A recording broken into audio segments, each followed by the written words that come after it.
ummata seenaa har'a qofa asii haasahamu osoo hin taane kaleessa keessaa dhibbaatamaan kumaatamaan kitilaan qabu biyya qabeenya uumamaatiin badhaate naannoo keessan kana guutuu akka Itoophiyaatti akka Afrikaatti Itoophiyaan qamadii oomishuudhaan sadaffara jirti. Oomisha qamadiitiin sadaffarra kan godhe immoo qamadii sikkoo mandoo keessaa bahu. Qabeenya hagana gahu qabaataa biyya teenya keessatti namni tokko hiyyummarraa beelahuu hin qabu. Biyya keenya keessatti namni tokko hiyyummarraa biyyaa bahuu hin qabu. Yoo mataa isaatii quufee namni osoo obboleessi isaa dachaadhaan 100 miliyoona lakkaa'u obboleessi isaa asii karaa baharaa deemu sun garaa isaatu bineensa malee gubbaa nama malee garaa isaa bineensa jechuu dandeessa. Ummata dodolaa jaalala isin diin jaalattan guyyaa akkanaa kana isinirraa mul'ata. Dafqi isin keessa taa'aa jirtan teessumni isin amma taa'aa jirtan dafqa guyyaa qiyaamaa kana marraan dhangala'u san salphina guyyaa qiyaamaa san hunda keessa rabbi isin haa oolchu. Wanti har'a sitti wal geenyeef jaalala rabbii fi rasuula rabbiitii qabnu alayhi salaatu wassalaam dhimmi tokko hin jiru. Karaa jarri sun nuu baasan karaa rabbi nabi Muhammad garsiisee nabi Muhammad karaa nu garsiisanii ulamaa'atti kennanii duniyarraa dabran ka ulamaa'ni baallii osoo lirraa fuudhu har'aan nu gahe nama karaa san qabatee har'allee ittiin faayamee borillee ittiin milkaa'u rabbi isin haa taasisu. Dhaamsa babbareedaa namoota babbareedaan asirraa darbee ani haasawa haarawa gorsa haarawa ilmi haarawa qabadde isinitti hin dhufne haasawuma duraan haasahme wal yaadachiisoo taate malee guyyaan har'aa guyyaa mata duree barattootaati. Rikardii haaraa takkaa Itoophiyaa keessatti galmaa'ee hin beekne manni barumsaa abdii boruu jedhu akkasumaami maqaan isaa abdii boruutimi abdii ifa boruu ka jedhu manni barumsaa hedduu maqaan kitaaba hedduu maqaan nama hedduu nama san hin ga'u garuu gaafa dachaa ta'ee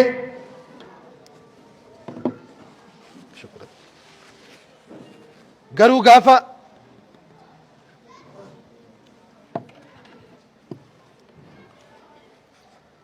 manni barumsaa kun akkuma maqaa bareedduu tana moggaafate gurralee nutti godhee maqaa kennallee mataa kennallee ol fuudhe. Ammaaf bara 2018 keessatti namni rikardii kana fide haarawaa ta'a malee ummata islaamaa keessa warri sammuun isaa kompiitara har'a jiru caalu 1000 ummata Muhammad keessa dabre. Ulamaa fi du'aatiin as ta'an kun waan isaan hafazan osoo gadi baafne barakaan qur'aanni qabu barakaan hadiisa rasuula rabbii baratuun qabu alayhi salaatu wassalaam ilmaan tana har'a sammuu qartee akka sikkoo mandorraa qabee oromiyaa guutuu qabee ummata Itoophiyaatti illee maqaa godhe. Sammuun qur'aanaan banamte ijoollee lamaan san har'a seenaa isaanii asirraa dubbataa jirru interviiwwan isaan dubbatan keessatti wayita dhageenyu qur'aanaatu mataa isaanii bane jalqaba. Ummanni har'allee taanaan warri akka darasaa fi xullaaba ilmii barumsa yoo itti seene dhukke irraa kaasuu danda'u iman jirre. Saayintistoota islaamaa duraan dabran mee fakkeenya isinii kaahaa sammuu qur'aanni rabbii bane waan kompiitarri har'aa galmeessuu hin dandeenye taarikni galmeesse takkaa lama irra isinii baha. عالم قد أمة محمد كيس دبر الدار قطني رحمة الله عليه إليه انتهت علم حفظ أهل الدنيا جل الإمام الذهبي وقيبنا حفظون صمت واقبتون ور أرض الرقبتي سرد أبتجري جتشوت رسولاتي في جتشوت صحابة في تابعوتها ولدت مليون تقول ما تتحفظ جل أما تاكيسا مليون تقول إمام أحمد بن حنبل رحمة الله عليه أبو زرعة الرازي أبوابا نرتك أبيبرتها إيقا فديتي أثر جتشوتا صحاباتا بأوتا أقوال صحابة مليون توقف زي لما تاكي ستي sammuun har'a raajii addaa wahii waan riikardii haarawaa finne nutti hin fakkaatin dhiirrantu kaleessa dabre homa dhiirri kalee dabarte dalayte ilmaan tunillee dalayte ilmaan maqaanu goote san akka dodolaattis dodolarraa qabee akka biyyaatti maqaanu goote san ilmaan ijji budaa tuqee of duuba gadi deebitu sun taane ka ol baatee haga sadarkaa nikulara kalaquutti teknoolojii gurguddaa addunyaa kanaa kalaquutti ka muslima fayyadee muslimarraa addunyaallee fayyadu ka islaama biroo islaamarraallee ummata kaan miidhu sun taane ka bashariyaa ilma namaa hunda fayyadu tajaajilu oomishtee seenaa bareedduu dalaguu rabbiin isaanii haa laaffisu ittaan suudhaan barattoonni keenya guyyaa har'aa bara haarawaa barumsa haarawaa eegaluuf balbala banattan akkuma saahibni kiyya Sheekh Muzayyan asirraa jedhan barumsi barnoonni waan bashannanaaf yeroo dabarsuuf sartifikeeta fudhattee girgiddarra laxxafuuf doktora ani profeesara jettee ol guurtu miti barumsa jechuun qubee walitti guuramee matsaafarra guute son taane barumsa jechuun ifaawwan jireenyaati haqiiqaa jireenyaatu isa barumsa yoo jennu waan dargaggeessi mataa gurraachaa qofti baratuu qabu miti dogongorri guddaan العمر كله أوان للطلب umriin ilmi namaa jiraatu kun guutumatti jalqaba irraa haga xumuraatti umrii barnootaati jedhan sammuuni dabarte ani arrii baase jiruun nabbaayatti wanni jedhamu hin jiru rabbi zidnii cilmaa yaa rabbi ilmi naa dabali aayaan tun ta nabi muhammadin rabbuute gara aakira umrii isaaniiti erga ilmi meeqa argan barumsa gurguddaa warra awwala isaan dura dabreefi barumsa achi as dhufullee rabbi hedduu itti barsiise yaa muhammad ربي زدني علما بكم سنة دبل جدي لربنا محمد أكي ساندو أيك أتا ربي أجج برمسهن قوفم برمسهن تفتم هرأ حاجة إهنيا باتري تقولوا إفتتنا نما تاني بيرو كيسة هني ملي كليسة قدينو شابسي وسبتالك يسدي هرأ اللي فيان قبل تجاجلي بكي هرأ إلمان كي نبرتيتيسو سلبنا قد أكتين أولشو mee fakkeenya mana yaalaa irraa fudha manuma yaalaa mana hospitaala irraa Itoophiyaan ummata miliyoona 130 jala qabdi ilma namaa dhaabbileen fayyaa waliigala Itoophiyaa keessa jiru kilinika xixiqqaa irraa qabee haga hospitaalaatitti 25 qofa hospitaalli Itoophiyaa keessa jiru kaa gammaa galmaa'e hospitaala 500 irraa haga 600 qofa jira Itoophiyaa keessa ummanni kun miliyoona 130 beekaa dubbii kana sitti ollaa keenya meene keeniyaa haa ceenu keeniyaan nama miliyoona 55 qabdi dhaabbilee fayyaa 60 jira hospitaala 60 dhaabbilee fayyaa osoo hin taane hospitaala 60 jira ummata miliyoona 130 hospitaalli 500 haga 600 yoo fakkeenya irra hirre hospitaala tokkotti nama 260 yaalamuu jechuudha ummata kana wal gaha jechuudha manni fayyaa wal gahee hara mana fayyaa hin qabne jedhamee lakkaa'ama mana hakimaa tokko dhayxee doktora qofa ijaan arguuf finfinnee keessa bakka hedduu ji'a lama fa'a asii qaxaran ji'a lama dhukkubni haga ji'a lamaa si eegaa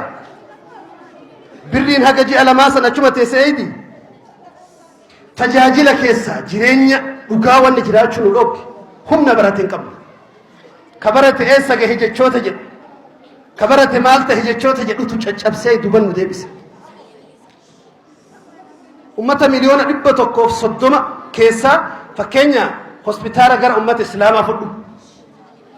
ummanni islaamaa seera mataa isaa qaba wantoonni amantaan islaamaa dhufe eeguuf dhufe shanan ulamaan islaamaa bocanii lafa kaahan nusuusuma keessaa fuudhanii ofirraa baasanii osoo hin taane san keessaa tokko maali xifdhu nafsi wa xifdhu lcird lubbuu tiksuu fi gurra eeguu waan jedhamu awra waan silaa namni salphinaaf dhokfatu waan silaa namni aybiifdhaaf dhokfatu eeguu dhufe islaamummaan har'a dubartoonni keenya har'a ijaabaan akkana sattaramanii ta'anii